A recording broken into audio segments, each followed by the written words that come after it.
Aangar guutee uummanni diina finxaaleeyyiidhaan faandoomoo yookaan faannootiin dhumuu isaa maal dubbannaam. Diinni diinuma diinatti beekamaam.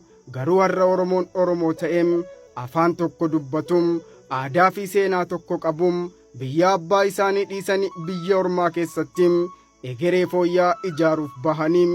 Garuu har'a maaliif obboleessi obboleessa isaa irratti harka ol kaasaam? Inni kaleessa gadadoo waliin dabarseem har'a akkamitti gocha suukkanneessaa kanaan wal reebaa oolaam?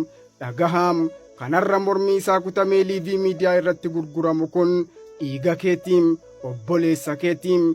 Gochi kun safuu qofa osoo hin taaneem kabaja dhala namaa guutummaan guutuutti onsee kan dhabamsiisuudhaam. Mee dhaabbannee haa mari'annuum. Gara jabummaan biyya ormaa keessatti wal irratti raawwatamu kun dhugumaan injifannoodha moo kufiinsa hawaasaatiin? Hundi keenyayyuum daandii baqattummaa fi godaansa kan filanneef dharraa dhiigaa qabaannee osoo hin taaneem jireenya ofii fooyyeffachuun hojii hojjechuuf maatii gadadoo keessaa baasuufiim egeree ifatee ijaaruufiim carraaqqiin biyya ormaam humnaa fi beekumsa ofiin of jijjiiruu ta'e osoo jiruum walitti ka'anii wal diineffachuun wal miidhuu fi dhiiga walii dhangalaasuun kaayyoo jireenya guutummaatti diigaam. Namni tokko nama biraa waliin yaadaan wal dhabuu danda'aam. Ilaalcha adda addaa qabaachuus danda'aam.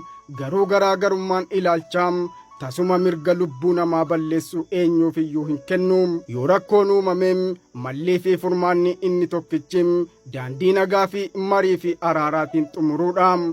Seera hawaasaa fi seera uumamaa cabsuun furmaata dabalataa osoo hin taaneem hammeenya dachaa fidaam. Harka walitti ol kaasuun wal jibbisiisuunii fi wal ajjeesuun gocha ijaarsa sammuu qabu mitiim. Namni gocha akkanaa raawwateem yeroo sanaaf ani gootam nan injifadhe jedhee yaaduun dogoggora sammuu hammana hin jedhamne keessa jiraachuudhaam. Lubbuu namaa balleessuun injifachuu osoo hin taaneem gaddaa hawaasummaa hin fayyine madaa sammuu ijoolleefiim haaloo godaanisa dhalootaaf hafu uumuudhaam. Keessumaa gocha sanyii namaa gadi buusu kanaan nama dararanii morma irraa kutuun viidiyoodhaan miidiyaa hawaasaa irratti tamsaasuun gara jabina qofaa mitiim agarsiisa maraamartoo wallaalumaatiin gaddaa fi dhiphina dhala namaa akka bashannanaattiin yookaan akka waan ittiin boonanuutti ilaaluun dhaloota dhufuuf summii ijaa dabarsuudhaam. Gochi akkanaam sodaa fi jibbaa malee hawaasa keessatti bu'aa nagaa tokkollee hin fiduum.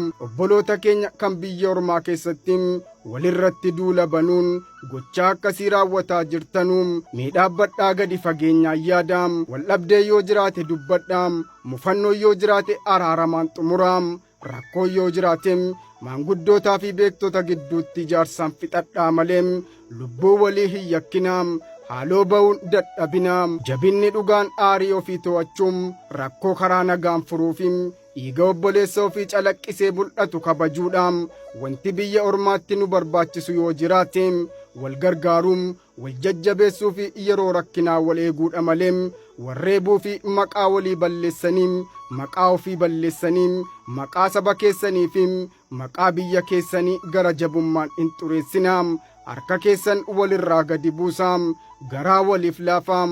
Sammuu keessan mariidhaaf banaam. Gara jabina irraam dhaabbadhaa araara filadhaam. Biyya ormaatti wal ajjeesu osoo hin taaneem wal ol kaasuum dhalootaaf fakkeenya gaarii ta'uudhaam. Kun dhaamsa kootiim yaada keessan naaf qooduu hin dagatinaam. An Abdussalaam Araarsaan tureem nagaa naaf ta'am.